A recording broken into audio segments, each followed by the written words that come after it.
Ku beri kemuliaan dan hormat, ku angkat suara pujian, ku agungkan namamu. Ku beri kemuliaan dan hormat, ku angkat suara pujian, ku agungkan namamu. Sebab kau besar, perbuatanmu ajaib, tiada seperti Engkau, tiada seperti Engkau. Sebab kau besar, perbuatanmu ajaib, tiada seperti Engkau, tiada seperti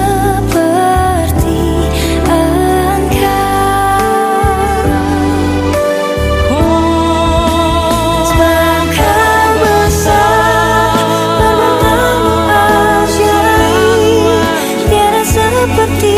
Engkau, tiada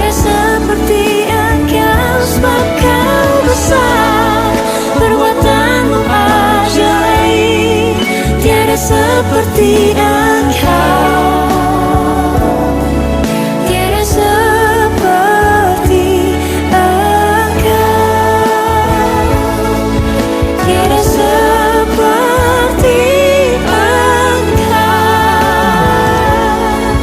tiada seperti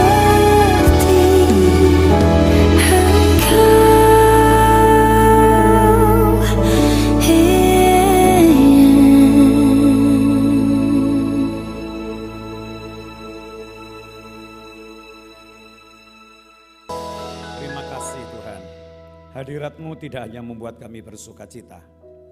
Hadirat-Mu tidak hanya membuat kami berbahagia. Tapi hadirat-Mu itu mengubahkan hidup kami. Hadirat Tuhan itu selalu mengubah jalan-jalan kami. Bahkan hadirat Tuhan akan memulihkan hidup kami. Hidup yang lebih baik, hidup yang lebih berkenan. Hidup yang lebih bermutu yang Tuhan sediakan buat kami. Biarlah kami tetap ada dalam hadirat-Mu itu ya Tuhan. Kami percaya Engkau tidak pernah hadir dengan sia-sia. Setiap kali Engkau menjumpai umat-Mu, Engkau pasti menyatakan rencana-Mu yang indah untuk mereka. Setiap kali Engkau menjumpai seseorang dalam perjalanannya, Engkau selalu mengubahkan hidup mereka. Itu sebabnya sore ini, malam ini, kami percaya hadirat-Mu yang akan menyembuhkan, akan memulihkan, bahkan membaharui hidup kami. Terima kasih Tuhan. Biarlah kami tetap punya sebuah hidup yang dapat merespon, yang dapat menanggapi. Biarlah Tuhan hadir di tengah-tengah kami dan kami mendengar firman-Mu. Berikan kami ketaatan, berikan kami hati yang lembut, supaya kami dapat menikmati kehadiran Tuhan. Bahkan kami akan diubahkan oleh Tuhan dalam hidup yang lebih berkenan. Terima kasih Bapa. Kami sambut firman-Mu dengan penuh sukacita. Di dalam nama Tuhan Yesus Kristus. Haleluya. Amin. Kita tepuk tangan saudara. Ya, silakan duduk Bapak Ibu saudara. Salam. Puji Tuhan. Yakin hadirat Tuhan ada di tengah-tengah kita?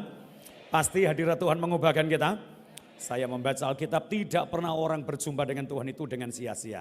Ya, siapapun berjumpa dengan Tuhan pasti diubahkan kehidupannya.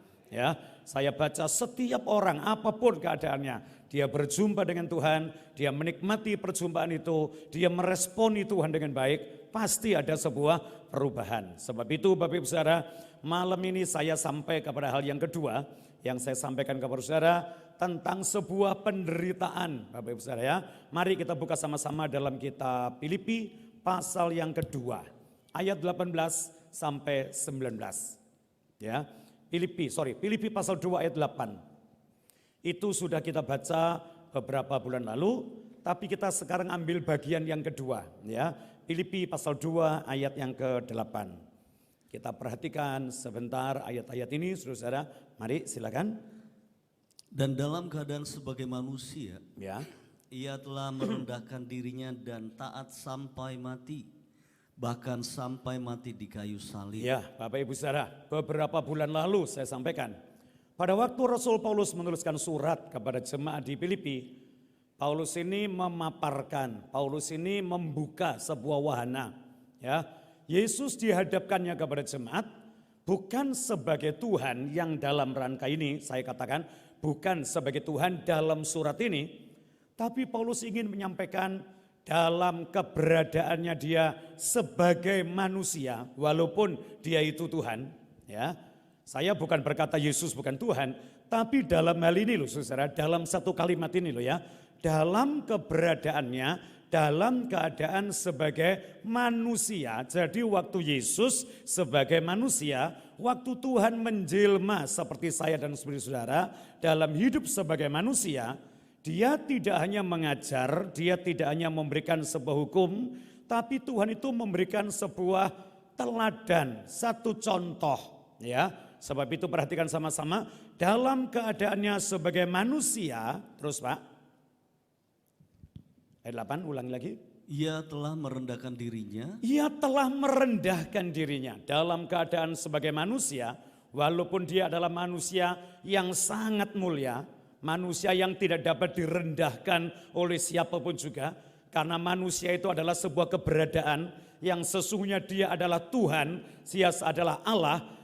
Bentuknya manusia Yesus itu hanya satu keberadaan, sebuah wujud, tapi yang sesungguhnya dia bukan manusia. Tapi waktu dia menjadi manusia, dia telah merendahkan dirinya Dan taat sampai mati. Kata dan dalam bahasa Yunani selalu bisa berarti yaitu. Kata dan sama dengan yaitu, sehingga kalimat ini berkata sebagai manusia Yesus telah merendahkan dirinya, yaitu taat. Ya, yaitu taat. Taat sampai mati. Terus Pak. Bahkan sampai mati di kayu salib. Puji Tuhan. Ini berita yang disampaikan oleh Paulus kepada jemaat yang ada di Filipi, yang mengatakan bahwa Yesus sebagai manusia, dia telah merendahkan dirinya dan menjadi taat. Ya, menjadi taat. Ya, yaitu menjadi taat. Bahkan ketaatan ini saudara, walaupun ketaatan yang dia lakukan harus menimbulkan, harus menuai satu penderitaan, sampai penderitaan itu muncul dalam dirinya, dia mati, bahkan matinya di kayu salib. Saya waktu itu katakan penderitaan ini karena penderitaan karena ketaatan. Kalau kita bicara tentang penderitaan, saudara lihat penderitaan saya atau penderitaan saudara, waktu kita melihat penderitaan kita, jangan keburu-buru kita menjelatah, jangan keburu-buru punya satu kata yang setiap di-upgrade, setiap dicuci kayak film gitu ya, keluar kata. Di balik salib ada mahkota, di balik salib ada kemuliaan, di balik penderitaan ada berkat, habis hujan pasti ada pelangi, saudara-saudara. Sehingga kita mengerti, saya sudah mengerti, di balik salib ada mahkota kapan? Saya kalau melayani di sebuah gereja yang alirannya karismatik biasanya menjelang Paskah atau setelah Paskah ada salib, lalu atasnya salib itu ada gambar mahkota. Ya, yang melambangkan di salib, lalu ada mahkota, di atas penderitaan pasti ada kemuliaan. Kalau gereja Protestan selalu ada salib, lalu diselendangi selayar ungu. Pernah dengar Bapak Ibu pernah lihat?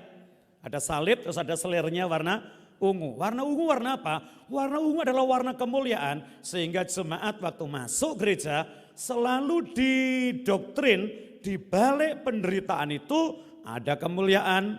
Di balik susah pasti ada berkat. Di balik hujan ada pelangi. Hari ini saya ajak Anda pelan-pelan mikir, tidak semua salib itu menimbulkan sebuah kemuliaan, saudara. Ya, jadi jangan tergesa-gesa, oh hari ini aku menderita, balik penderitaan pasti ada kemuliaan. Alon-alon dhisik. Salib yang mana yang menimbulkan kemuliaan? Salib yang menimbulkan kemuliaan adalah sebuah salib yang terjadi, penderitaan yang menimpa seseorang karena sebuah ketaatan. Bapak Ibu Saudara. Yang percaya katakan amin. Halo, yang percaya katakan amin. Yang mengerti tepuk tangan dulu yang meriah buat Tuhan kita. Penderitaan yang membawa sebuah kemuliaan, penderitaan yang membawa sebuah berkat, hanyalah penderitaan yang didapat seseorang karena ketaatan. Coba kita lihat, karena Yesus taat sampai menderita, bahkan sampai mati di kayu salib, ayat 9 mengikutinya, mari. Itulah sebabnya Allah Itulah sebabnya. Sebab apa? Sebab ketaatannya, sebab penderitaan karena ketaatan itu Allah sangat meninggikan dia Ya. dan mengaruniakan kepadanya nama di atas segala nama. puji Tuhan. Oleh sebab itu sebabnya, oleh sebab dia menderita karena ketaatan, maka di balik penderitaan itu akan ada kemuliaan. Tolong jemaat, semua kita akan gerak tangan sama-sama ya, gerak tangan. Siapa Bapak Ibu yang masih ingat cerita Paskah? Waktu Yesus disalibkan di Golgota, waktu itu di Golgota berdiri berapa salib? Tolong angkat tangan. Hah? Hah? Ayo torocok banter. Berapa? 3. Siapa yang yakin ada 3 salib, angkat tangan dengan jari 3. Sip, 1, 2, 3, angkat. Yakin? Halo yakin? Halo lagi, yakin? Harus yakin ada 3 salib, yakin? Siapa yang ngasih tahu Anda bahwa ada 3 salib? Gambar. Yang lain? Film, gitu ya. Yang lain? Oke, masih percaya bahwa ada 3 salib di Golgota? Angkat sekali lagi. Saya tanya, menurut Anda salib Yesus yang mana? Wah hebat. Tepuk tangan dulu yang meriah ya. Ini jemaat Betani ini memang lulus semua. Psalm 1-4. Salib Yesus yang mana Ibu Bapak? Yang tengah. Betul? Siapa yang ngasih tahu Anda? Alkitab. Alkitab berkata bersama dengan Yesus disalibkannya 2 orang penjahat. Satu sebelah kanannya, yang satu sebelah kirinya. Sehingga praktis berita itu berkata salib Yesus ada yang tengah. Nah, salib tengah ini loh yang saya sedang bicarakan kepada Anda. Salib yang tengah ini yang saya lagi khotbahkan, salib ini yang diberitakan Paulus, salib ini yang diberitakan hamba-hamba Tuhan, salib inilah yang menyelamatkan jemaat Betani Solo, salib inilah salib yang luar biasa buat kita. Amin. Ya cuma yang tengah ini, yang pinggir enggak. Kenapa? Salib yang tengah adalah salib yang didapat oleh Yesus karena sebuah ketaatan. Sedang salib yang pinggir ini salib yang didapat karena kejahatan. Ingat. Ya. Sehingga mulai malam ini tidak ada orang terus ngomong balik salib ada mahkota, balik salib ada kemuliaan, balik salib pasti ada berkat. Salib yang mana yang menjanjikan sebuah kemuliaan? Salib yang menjanjikan kemuliaan adalah salib yang didapat orang karena taat. Yang setuju katakan? Sedangkan salib pinggir ini salib karena kejahatan. Makanya saya tetap berkata, di balik kejahatan ini saudara ada sebuah penghukuman, di balik kejahatan ada sebuah penderitaan. Tapi kalau saya katakan kepada Anda, beberapa waktu lalu kita belajar, orang yang menderita karena ketaatan pasti mendapatkan kemuliaan. Sudah lewat yang namanya Yosafat. Waktu itu saya kasih contoh. Setelah Yosafat menjadi taat, dia menderita tetap dalam ketaatan. Dia dimungsuhi oleh saudara-saudaranya, oleh Bani Moab, Bani Amon, Bani Edom. Firman Tuhan berkata, jangan berperang lawan mereka, jangan berperang lawan mereka. Yosafat taat, dan karena ketaatannya, Yosafat naik dalam satu level kemuliaan dan berkat yang luar biasa. Tapi sebaliknya yang kedua hari ini kita bicara, ada orang menderita karena sebuah pelanggaran. Lah, 2 penjahat yang ada di kiri kanannya Tuhan ini juga menderita karena pelanggaran. Tapi dalam menanggapi penderitaan itu ada 2 jalan. Jalan yang satu dia berkata begini, Yesus, kalau engkau memang anak Allah, turunlah dan selamatkanlah dirimu, lalu selamatkanlah saya. Ini orang salah. Penjahat dihukum karena salah, diadili, dijatuhi hukumannya mati, dia sengsara. Orang yang salah sudah disengsarakan dalam penderitaan masih bisa berkata, Yesus, kalau engkau memang anak Allah, turunlah, selamatkanlah dirimu dan selamatkanlah saya.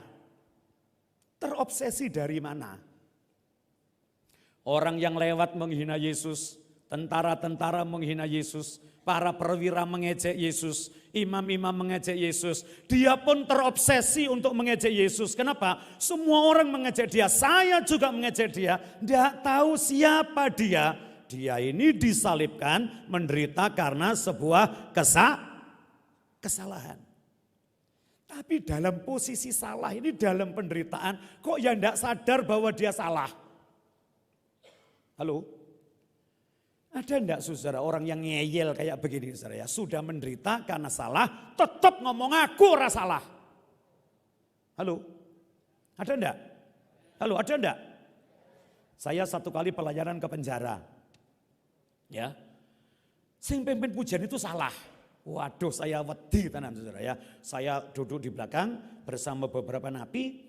Lalu yang memimpin pujian ini nyanyi begini. Mari kita menyanyi saudara. Sekarang saya sudah bebas. Sekarang saya sudah bebas. Sebelahku mengok bebas cangkemmu kuwi katanya. Lah, saya kaget saudara ya. Lah. Saya tanya, kenapa Pak? Lah yo nyanyi sekarang saya bebas, sekarang saya bebas. Barengane kowe mulai bebas. Aku iki jeneng kene. Wah kok sangarmen wong ini ya. Saya mulai ndredeg saudara. Nah, saya nanti sing khotbah.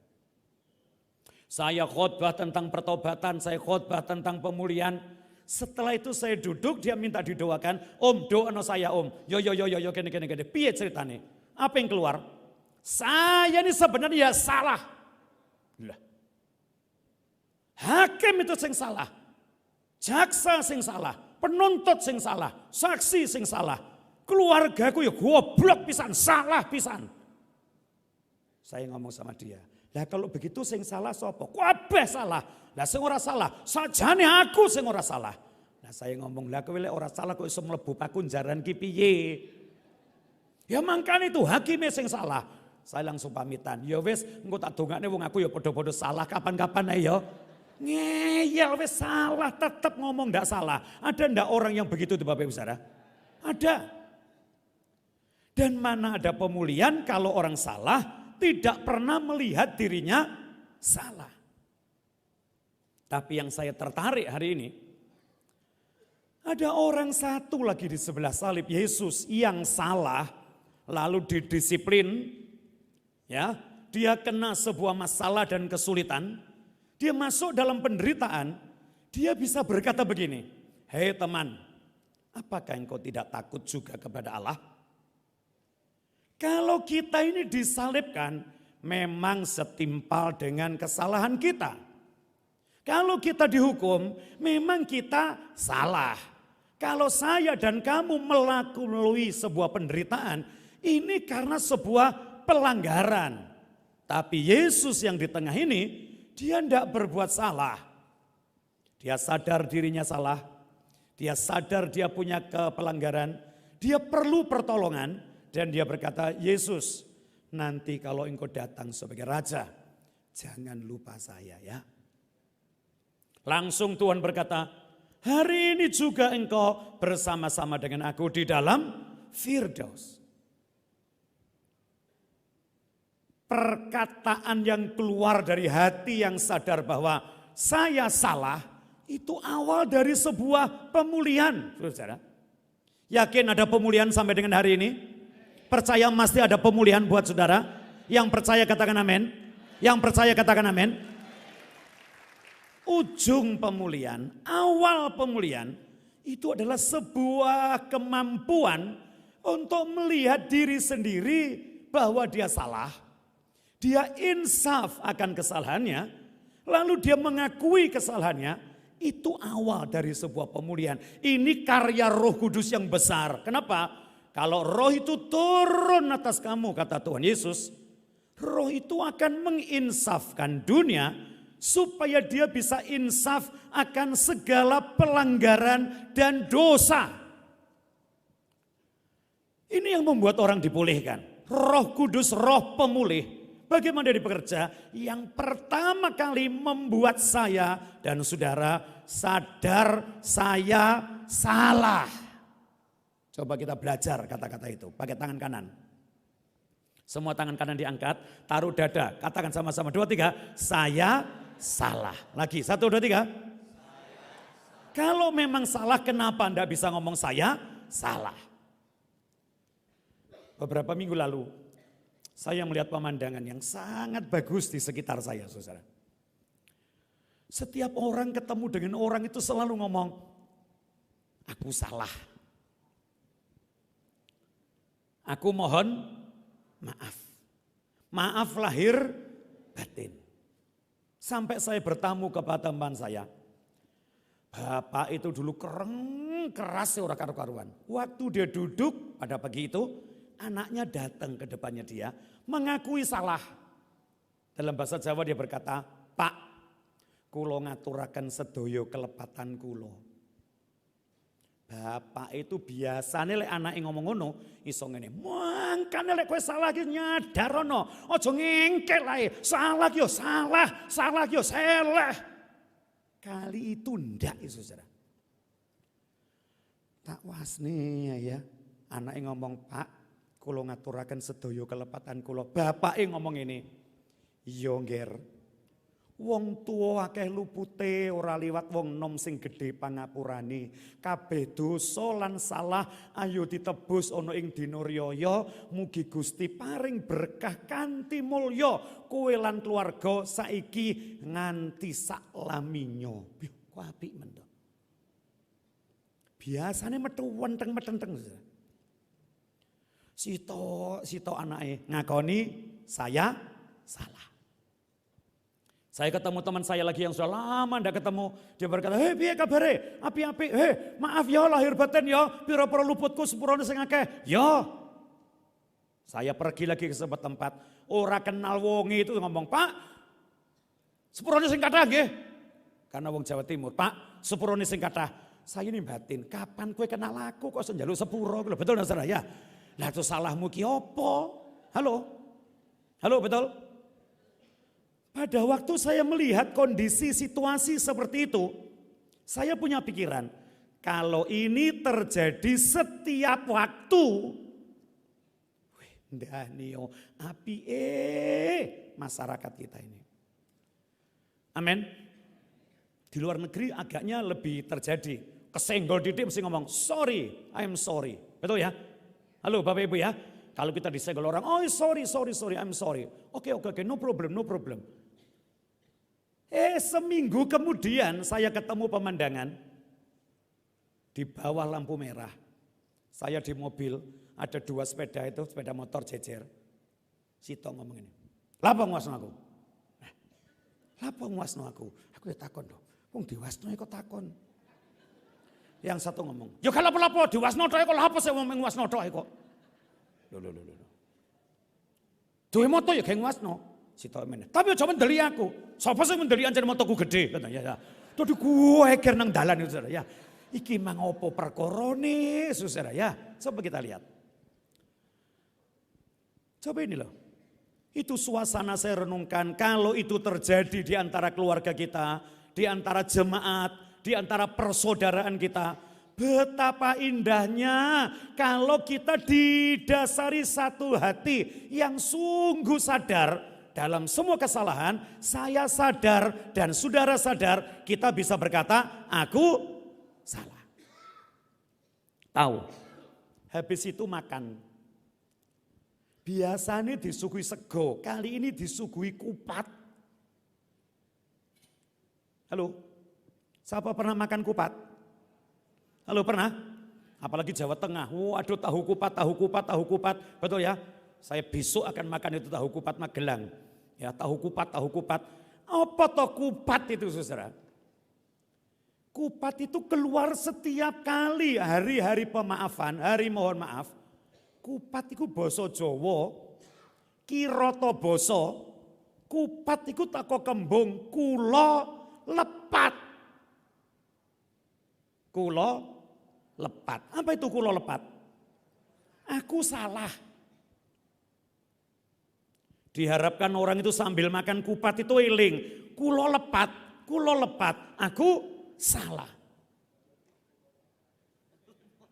Ojo diwale kulo papat, betul ya. Halo ya, itu kulo lepat, betul ya Pak ya. Lek kulo papat, waduh wis ora karu-karuan saudara ya. Coba lihat, kulo lepat. Dan orang yang merasa dapat meyakini, dapat melihat dirinya salah, itu pun bukan karyanya dia loh saudara. Manusia tidak pernah ada yang dapat merasakan kesalahannya kecuali Roh Kudus turun. Roh itu memberikan keinsafan dan orang yang dipenuhi dengan roh bisa mengakui kesalahan pasti akan dipulihkan oleh Tuhan. Yang setuju katakan, yang percaya katakan. Coba kita lihat masuk satu contoh, Kejadian pasal 16. Kejadian pasal yang ke-16. Ayat 1. Adapun Sarai istri Abram itu tidak beranak. Ia mempunyai seorang hamba perempuan orang Mesir, Hagar namanya. Adapun Sarai belum Sarah. Masih Sarai. Istri Abram belum Abraham. Masih Abram. Bedanya apa toh Pak Sarai dengan Sarah? Sarai itu ada I. Kalau Sarah ada H. Halo, betul? Anggit mungkin kelas 1 apa taman kanak-kanak atau Pak, betul ya? Sarai itu ada I. Nanti lain kali kita lihat, I itu apa? Tapi waktu Sarai menjadi Sarah, ada H. Abram menjadi Abraham, ada H. Ini manusia diubah dengan luar biasa. Kenapa? Ada oknum H. Ada pribadi H, singkatan dari YHWH, sorry bukan Yahweh loh ya, YHWH. Siapakah YHWH? YHWH itu adalah Tuhan, YHWH itu adalah Allah. Kalau orang Israel ketemu kata ini, selalu mereka mantu untuk menghormatinya. Dan mereka tidak akan menyebutkan nama itu, tapi mereka cukup dengan mengatakan, menganggukkan kepalanya, menghormati. Waktu Sarai jadi Sarah, semua Alkitab pakai H, kecuali bahasa Indonesia. Jadi bahasa Indonesia saya ngalai tak tambah HDW saudara. Sarah tambah Sarah. Koi pakai Sarah, Inggris pakai Sarah, Jawa pakai Sarah. Yang saya ceritakan hari ini bukan Sarai dan Abram, tapi dia punya hamba namanya Hagar. Hagar ini orang Mesir. Nama Hagar artinya pengembara. Mungkin Sarai mendapatkan Hagar ini waktu Sarai menjadi pengembara. Dia ada di tanah Mesir, Kejadian pasal 12. Waktu ada kelaparan di tanah Negeb atau tanah Kanaan. Sarai pergi bersama dengan Abram suaminya. Dan di sana mulai melihat sebuah pemikiran seorang Sarai tanpa H dan Abram tanpa H. Abram itu bisa berkata kepada istrinya begini. Nanti kalau ditanya orang jangan ngomong kue bojoku ya. Nah kenapa? Kue ki ayune kenemenen. Jangan omong kalau kamu istriku. Katakan saja engkau ini saudaraku karena engkau terlalu cantik. Nanti jangan-jangan ada orang yang jatuh cinta kamu lalu dia bunuh aku dan kamu akan dikawini dia. Jadi jangan ngomong loh kamu istriku ya. Ini seabram tanpa H. Dianggap rumah tangga itu kayak dolanan gitu saudara. Bahaya titik gitu terus. Kok jadi bojoku ya. Memang Abram dan Sarah ini satu nenek. Memang saudara. Lah Sarai juga berkata, "Ya." Sampai di sana Firaun yang tanya. Dan dijawablah itu bukan suaminya. Firaun ingin mengambil Sarai menjadi istrinya, tapi singkat cerita tidak jadi karena perlindungan Tuhan. Sarai mendapat uang tebusan dari Firaun pasal 12 yang terdiri dari emas, perak, kambing domba, lembu sapi, ya, keledai betina dan hamba laki-laki dan perempuan salah satunya adalah Hagar. Makanya bahasa Hagar ini bahasa Ibrani, artinya pengembara. Ya.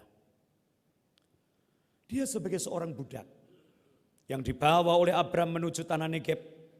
Lalu terjadilah sebuah tragedi. Ayat 2. Berkatalah Sarai kepada Abram, Ya. engkau tahu Tuhan tidak memberi aku melahirkan anak. Ini model Sarai yang dadaha. Tuhan berkata kepada Sarai waktu itu, keluarlah bersama dengan suamimu ya. Atau dia dengar kata Abram, keluarlah dari negeri nenek moyangmu, dari rumah ayah ibumu, menuju ke negeri yang akan kutunjukkan kepadamu. Aku akan memberkati engkau, aku akan menjadikan engkau bangsa yang besar. Orang yang memberkati engkau akan kuberkati, orang yang ngutuki engkau akan kukutuki dan sebagainya dan sebagainya dan sebagainya. Tapi Sarai yang tanpa dia berkata, Tuhan tidak memberi aku melahirkan anak. Karena itu baiklah hampiri hambaku itu. Hampiri hambaku itu. Mungkin oleh dialah aku dapat memperoleh seorang anak. Ya, Dan janji Tuhan yang pasti dia ingkari. Tuhan tidak memberikan aku anak, padahal Tuhan yang janji loh, pasti Tuhan akan memberi. Dia berkata Tuhan tidak memberi aku anak, yang tidak mesti masih mungkin diangkat. Ambil Hagar, mungkin melalui dia aku punya anak. Orang yang tidak ada roh Tuhan, roh kudus bekerja tanpa iman, kualik-walik hidupnya saudara. Sing pasti janji Tuhan tidak dipercaya, sing masih mungkin malah digandoli. Halo? Betul? Mungkin melalui dia aku punya anak. Sing mungkin, mbok menawa, muga-muga, lek iso. Yang pasti ini tidak bisa dipegangnya. Ya terus. Dan Abram mendengarkan perkataan Sarai. Abram yo ae. Halo. Umur yo wis 85, untuk perawan umur 22, apane sing ora ditolak? Yo ae. Dan untung peristiwa ini di Negeb. Kalau di Solo ada pasangan lanang 85 wedok 22 pasti nanggap dangdut. Terus akeh sing nyumbang lagu. Lagunya apa? Jamane dan. Betul enggak? Wong tuwa. Sakmono ae. Wis, cukup. 85 dengan 22. Terus, Pak.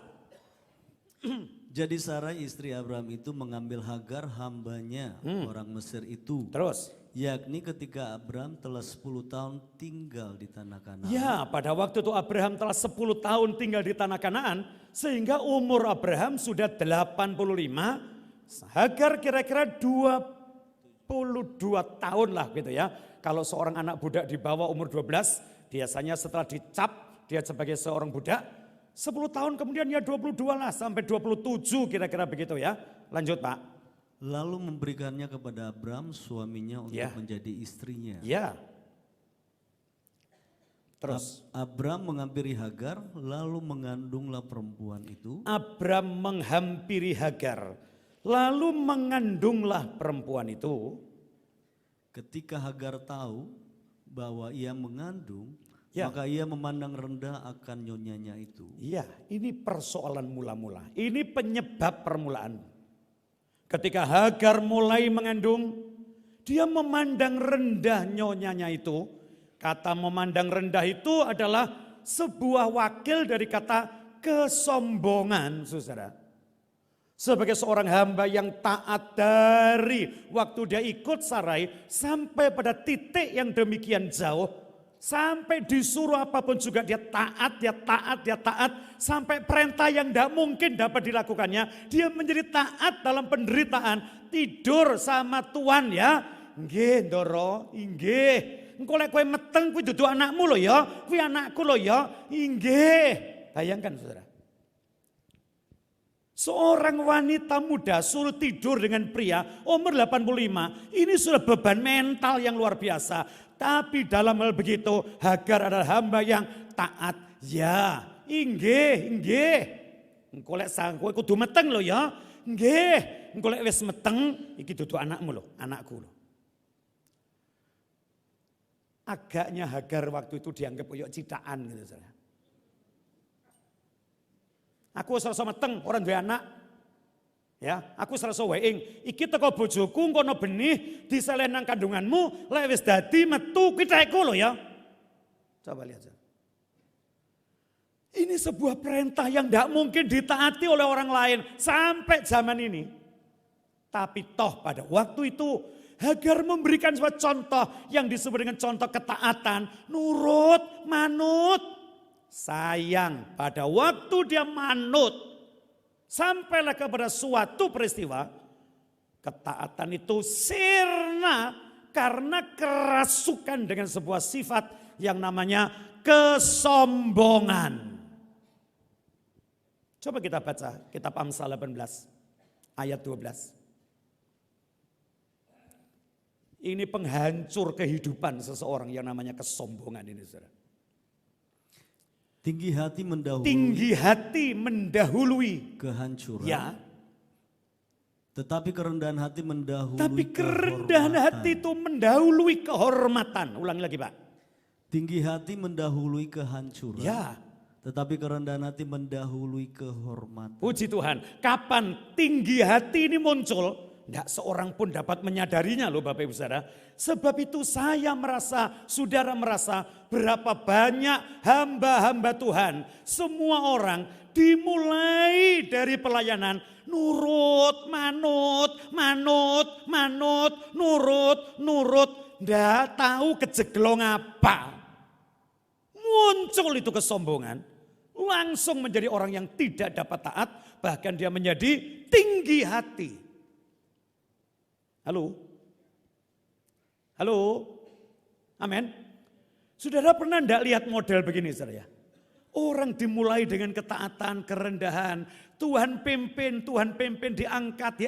Alon-alon tapi pasti. Pelan-pelan tapi menuju sana. Pasti semakin tinggi. Enggak tahu ceritanya. Kelebon angin opo.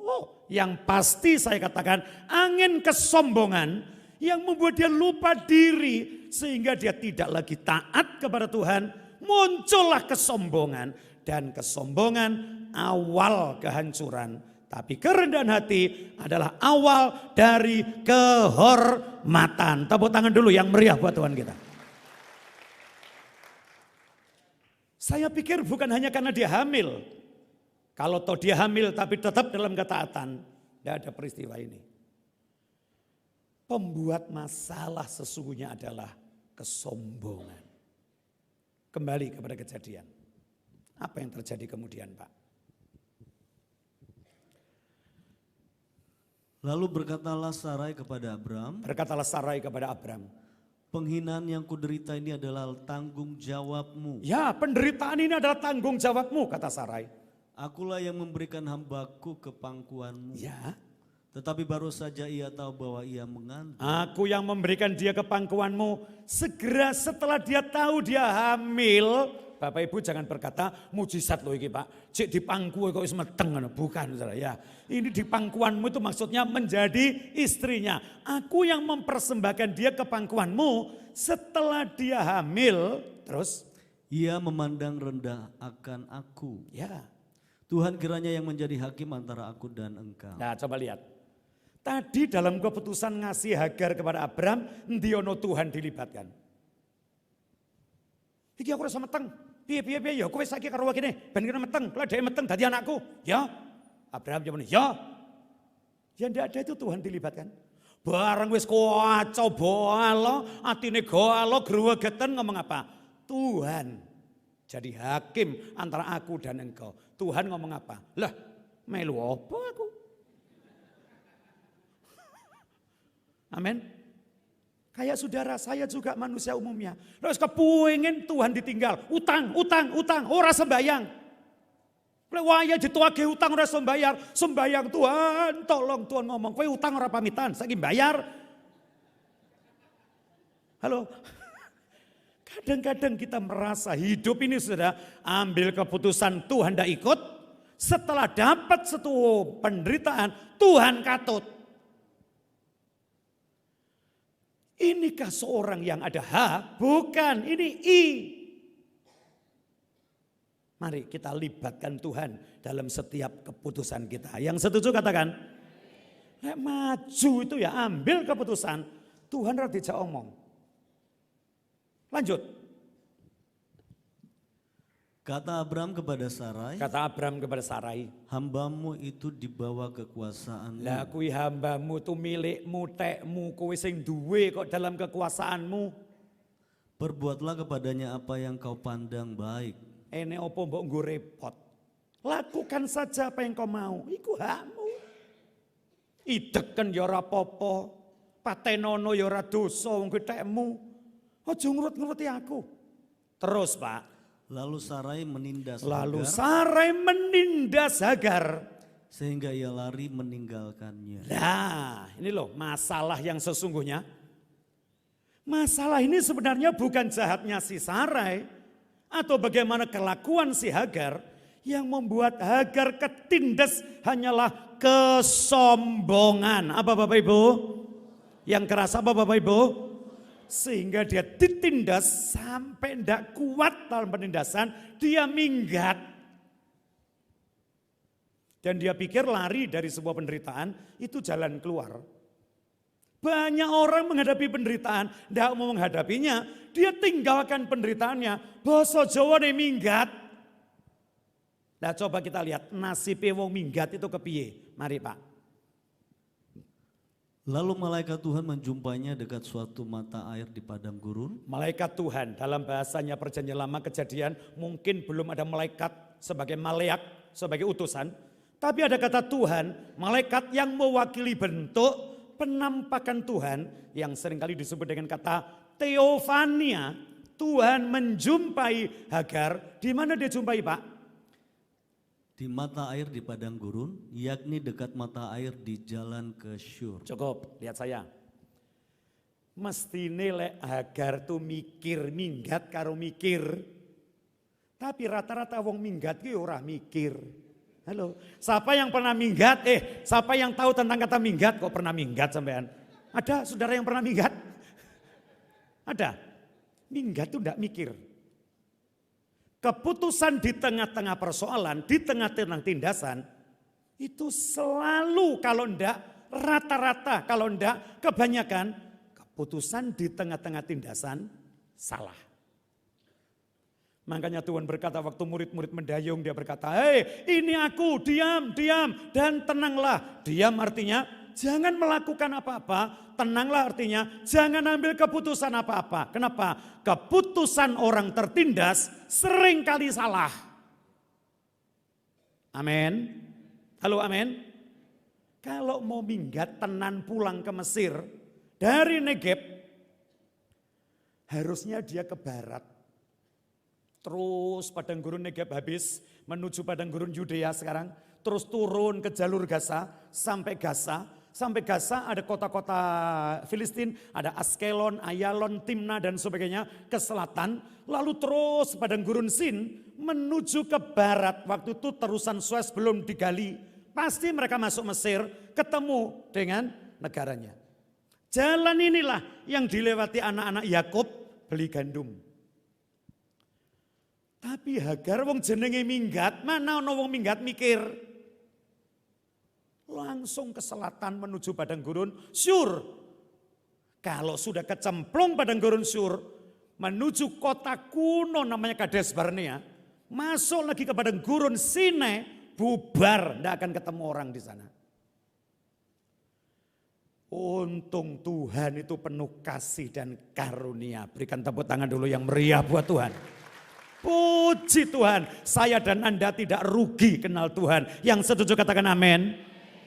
Tuhan menjumpai Hagar di jalan menuju Syur.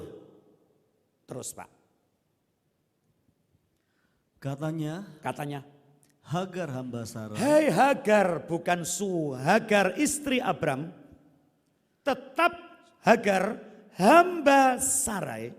Dari manakah datangmu dan kemanakah pergimu? Kowe ki saka ngendi tur arep nyang endi? Jawabnya, aku lari meninggalkan Sarai nyonyaku. Cukup, ulangi lagi kata itu bagus sekali untuk direnungkan. Coba ayat itu ulangi.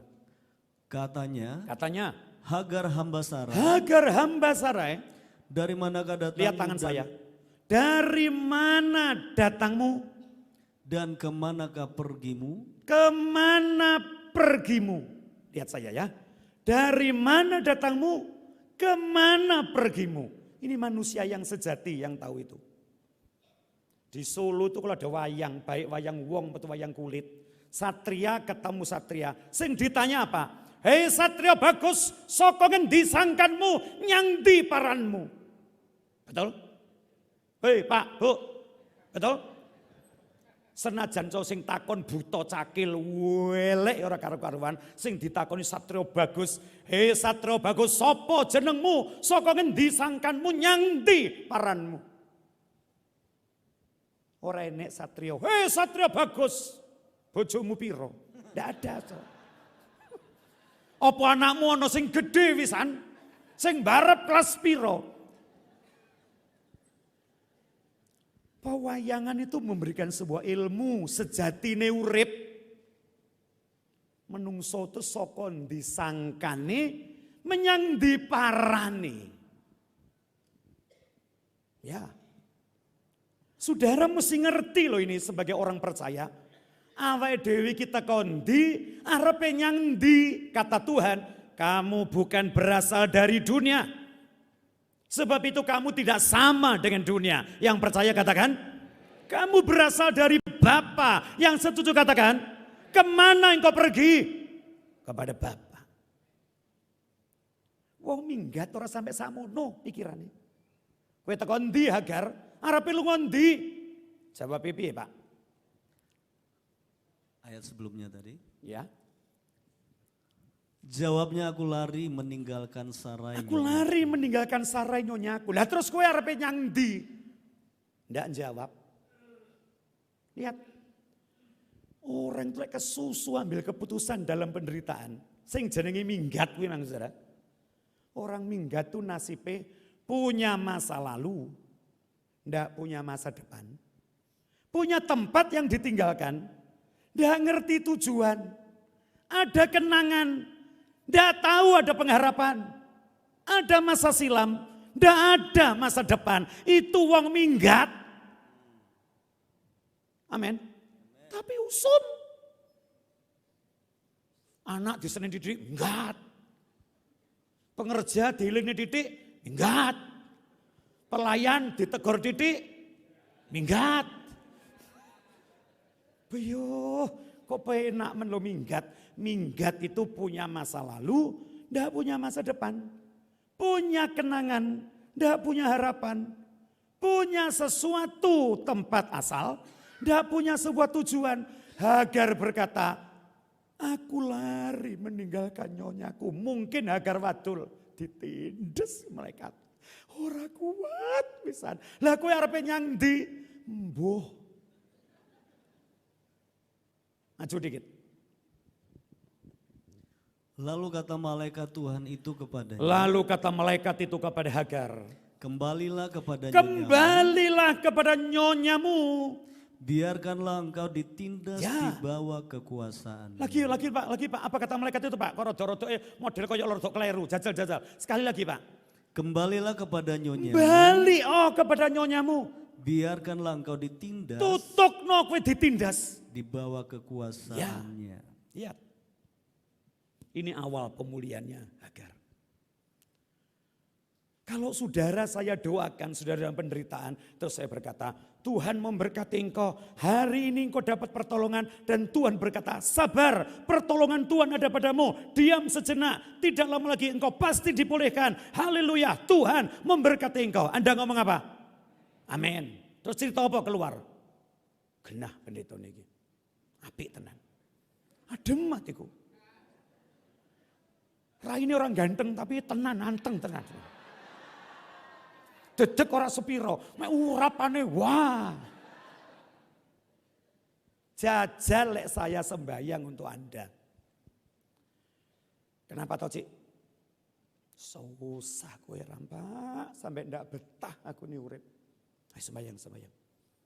Tuhan berkata, tutukno susahmu. Terusno lekmu susah. Jek enek dino dinge kowe susah. Ayo balik susah meneh. Terus saya ngomong, amin. Anda ngomong apa? Jajal ngomong apa kowe? Ngomong apa? Elek edan pisan. Betul ya? Orang ketemu dengan Tuhan itu kan minta supaya sesuatu yang baik yang terjadi. Coba lihat ini firman, malaikat Tuhan, Teofania, Allah sendiri bicara. Hagar, balio. Apa yang dibayangkan Hagar? Lek sampai balik. Sarai senden ngarepe kemah. Karo ngangkat sikil. Kledang, Hagar teko ngomong apa? Loh, balik. Piye? Rai kotak apa segitiga apa segi pira? Ora ono panganan to nang jaba. Kenapa balik? Nggih nyah, kula balik. Sikile ngangkat. Mangkane minggat ki mikir. Apa ndak gitu, Saudara? Halo? Itu terkenang-kenang di pikirannya Hagar.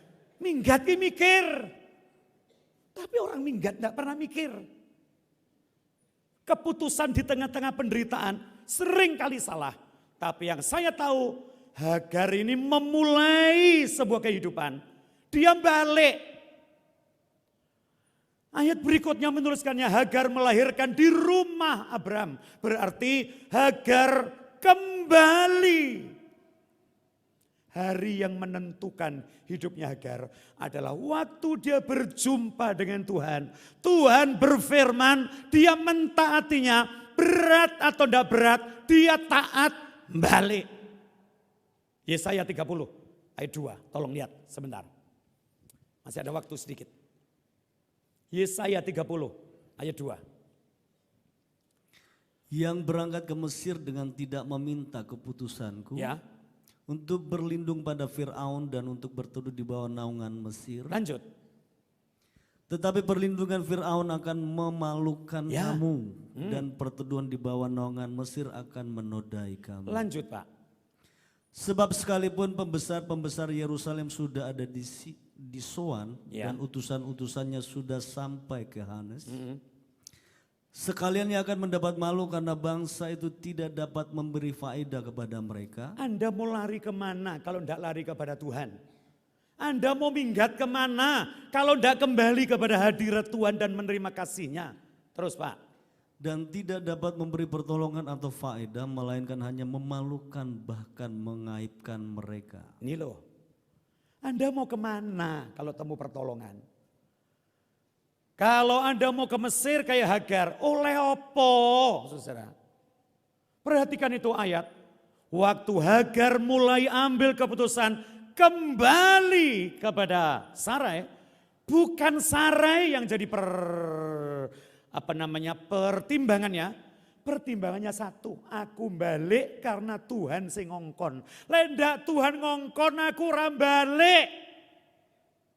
Aku kembali karena Tuhan yang nyuruh. Lendak Tuhan yang nyuruh, tak bani mati aku rapopo. Tapi karena Tuhan yang menyuruh, dia berangkat. Dan lagi Tuhan berkata, kamu ini mengandung loh. Anak dalam kandunganmu itu engkau namakan dia Ismail karena Tuhan mendengar penderitaanmu itu. Siapa yakin Tuhan mendengar penderitaan kita? Siapa yakin Tuhan melihat penderitaan kita? Siapa yang yakin? Tolong angkat tangan. Yakin Tuhan tahu penderitaan kita? Kita tepuk tangan dulu yang meriah buat Tuhan kita. Balio, Tuhan tahu. Balio. Amin. Setelah itu ternyata yang ada dalam kandungannya Hagar. Pasal 17 ayat 20. Kejadian 17 ayat 20. Tentang Ismail. Tentang Ismail. Aku telah mendengarkan permintaanmu. Ya. Ia akan kuberkati. Ia akan kuberkati. Kubuat beranak cucu dan sangat Akan banyak. kubuat beranak cucu dan sangat banyak. Ia akan memperanakan 12 raja. Ya. Dan aku akan membuatnya menjadi bangsa yang besar. Ismail yang mana? Anak hamba. Hamba sing di, sing biyen minggat kae lho. Hamba yang mana? Sing kapan kedadi sombong itu loh Bu, Pak. Halo? Tapi terus ketemu Tuhan di tengah jalan, halo? Terus menanggapi perjumpaannya dengan Tuhan, betul? Lalu nurut, betul? Balik, betul? Anak seorang hamba, ibunya taat kepada Tuhan, anaknya diberkati loh dengan luar biasa. Ibu-ibu dengar baik-baik. Bukan hanya untuk dirinya dia taat, untuk anak yang ada dalam kandungannya. Saya setiap kali baca kitab 1 Tawarikh, 2 Tawarikh, 1 Raja-Raja, 2 Raja-Raja, selalu ada tulisan raja yang memerintah ialah nama ibunya, nama ibunya, nama ibunya. Kenapa? Kalau ibunya taat, anaknya pasti luar biasa. Tapi siapa yang akan memulai ketaatan? Saya dan saudara berani ambil keputusan, balik. Kalau Tuhan yang suruh, kenapa tidak kita mentaatinya? Tepuk tangan dulu yang meriah buat Tuhan kita. Hagar ditetapkan jadi seorang ibu, melahirkan dalam kandungannya ada 12 orang raja. Siapa yakin janji Tuhan itu ya dan amin? Yakin? Angkat tangan kanan, katakan sama-sama. Saya percaya. Janji Tuhan, ya dan amin. Saya percaya yang dijanjikan Tuhan pasti jadi dalam hidup saya. Yang setuju, tepuk tangan lagi yang meriah. Ayat penutup. Apa benar hamba ini jadi mulia kehidupannya? Pasal 25. Kitab Kejadian 25. Ayat 12. Pelan-pelan perhatikan ayat penutup kita ini. Inilah keturunan Ismail, Inilah keturunan Ismail. anak Abraham Anak Abraham yang telah dilahirkan baginya oleh Hagar, oleh Hagar. perempuan Mesir hamba Sarah Yang itu. dulu minggat tapi terus taat. Yang dulu melarah tapi sekarang bertobat. Yang dulu karepe dewe sekarang nurut Allah. Yang dulu ngakoni nuruti hati panas. Ya, makanya saudara kalau ada persoalan jangan nuruti hati panas. Ojo nuruti jenang kepanasan. Sareh, tenang, jangan ambil keputusan. Ini loh orang yang dulu pernah minggat jadi begini modelnya karena taat. Lanjut Pak. Inilah nama anak-anak Ismail. Ini nama disebutkan anak-anak Ismail. menurut urutan lahirnya. Menurut urutan lahirnya, Bapak Ibu lihat tangan saya, biar saudara kita ini membacakannya dengan pelan-pelan. Nebayot, Nebayot, anak sulung anak Ismail. pertama. Selanjutnya Kedar, Kedar, Adbel, yang ketiga Adbeel, Mibsam, yang keempat Mibsam, Misima, yang kelima Misima, Duma, yang keenam Duma, Masa, yang ketujuh Masa, Hadad, Hadad yang kedelapan, Tema, Tema, Yetur, Yetur, Nafis, yang ke-11 Nafis, dan Ketma. yang ke-12 Ketma. Berapa orang Bapak Ibu Saudara? 12. Lanjut Pak, dikit lagi. Itulah anak-anak Ismail dan Itu itulah anak-anak nama-nama Ismail. mereka. Itu cucu-cucunya Hagar. Itu nama-nama mereka. Menurut kampung mereka Menurut kampung mereka. dan menurut perkemahan mereka. Ya. 12 orang raja. Tepuk tangan sekali lagi yang meriah buat Tuhan kita. Berapa orang raja Bapak Ibu Saudara? 12 Berapa orang raja. raja Bapak Ibu Saudara? 12 orang raja. Terus Masing-masing dengan sukunya. cukup. Siapa orang ini? Orang punya anak satu jadi raja. Ibu punya anak jadi raja satu. Itu sudah disebut ibu suri. Lah ibu suri itu morotuone permaisuri. Lagi ada orang mbah duwe putu 12 kabeh raja. Mesti dhuwure ibu suri. Mbah Serit apa mbah apa ora ngerti saya. Mulianya kayak ngono tuh loh sampai ndak bisa diomong nih. Halo, amin. Dari mana datangnya kemuliaan itu? Benar Alkitab, kerendahan hati itulah awal dari kehormatan. Amin. Jangan putus asa. Kalau engkau lagi susah, engkau lagi dalam masalah, masih ada jalan. Satu-satunya jalan adalah kembalilah kepada Allah, taati perintahnya, pasti kita dipulihkannya dengan luar biasa. Tuhan memberkati saudara-saudara. Mari saya serahkan kembali.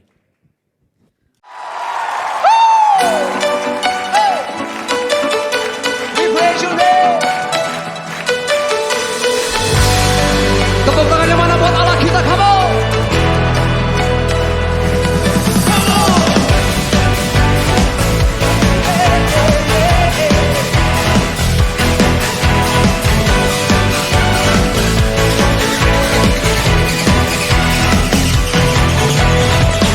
Pelukis cakrawala merangkai jagat raya, pencipta alam semesta, pemilik kehidupan yang sanggup menyelamatkan, dialah jalan kebenaran. Kami rindukan kuasa lawatanmu, kebangkitan pasti terjadi. Oh, oh, oh. Datanglah dan berkata, kuat dan berkuasa, saat hati bersatu, menaikkan pujian, belenggu dipatahkan, mujizat dinyatakan. Praise our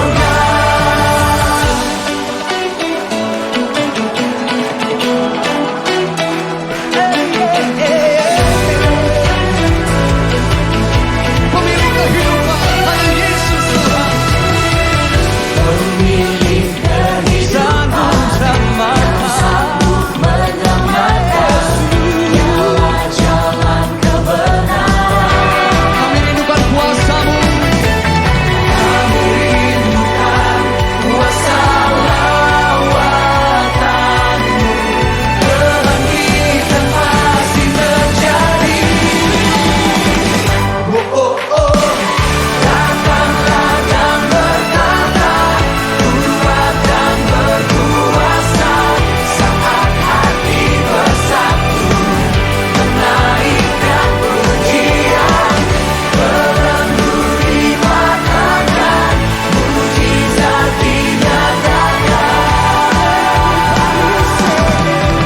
Praise our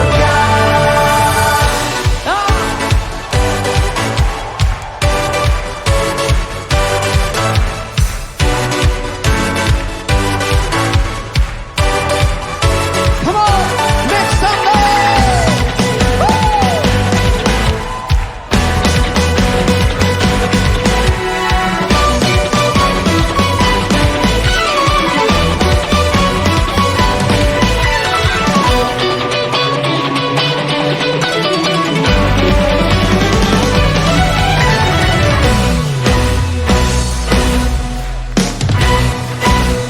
Angkat kedua tangan saudara. Kami rindukan kuasa lawatanmu, kebangkitan pasti terjadi. Oh, oh, oh.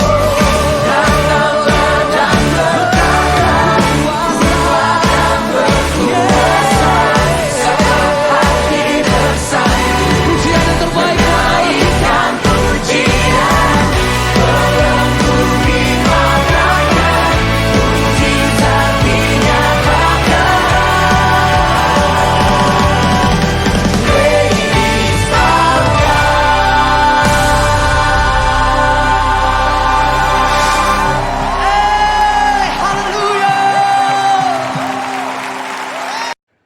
Sekarang, terima kasih karunia dan damai sejahtera Tuhan Yesus Kristus, dan kasih Allah Bapa kita, serta persekutuan Roh Kudus menyertai setiap kita, sekarang, seterusnya, dan selamanya.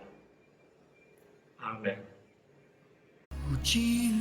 Saudara telah mengikuti ibadah online GBI Alpha Omega. Saudara yang diberkati melalui tayangan ibadah online diberi kesempatan untuk memberi persembahan. Bagi jemaat yang rindu menabur pekerjaan Tuhan di GBI Alpha Omega, dapat memberikan persembahan dan persepuluhan secara online melalui rekening BCA 014-323-7777 atas nama PT Graha Alpha Omega. Sertakan keterangan untuk persembahan atau perpuluhan. Mari memberi dengan penuh sukacita dan ucapan syukur. Untuk mendapatkan informasi terupdate mengenai ibadah online dan informasi lain seputar gereja, Anda dapat mengaksesnya melalui website GBI Alpha Omega. Jesus Christ bless you. Kaulah nafas hidupku.